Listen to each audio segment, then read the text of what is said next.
So this administration's war on journalism took a pretty startling turn last week, and we can't let it fly under the radar. Last Wednesday, the Washington Post reported the FBI raided the home of one of its journalists, Hannah Nathanson, in what the paper called a highly unusual and aggressive move. The FBI claims it searched and seized some of Nathanson's devices as part of an investigation into a former Pentagon contractor who allegedly leaked classified information to Nathanson, who's been covering how the administration's policies affect the federal workforce. Nathanson even published a piece late last year about how she had amassed more than 1,000 contacts within the federal government. Coincidence? I think not.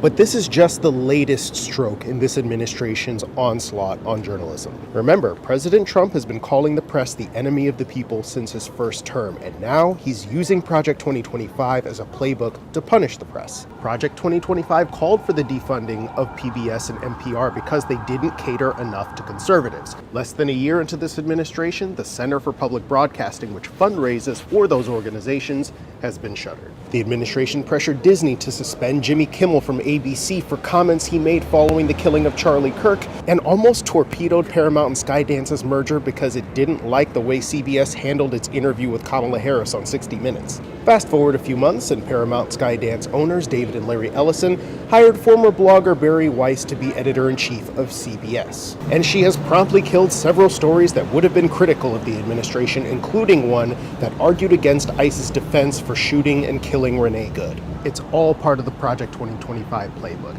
Take control of all the media you can and intimidate or eliminate all the organizations and journalists you can't. The goal is to make sure we can't hold power accountable. That's why Stephen Miller and ICE are arguing that anybody who documents or otherwise interferes with ICE's operations are committing a felony, and that ICE should have federal immunity from all consequences. It's also why President Trump has said he believes the only check on his power should be his own morality.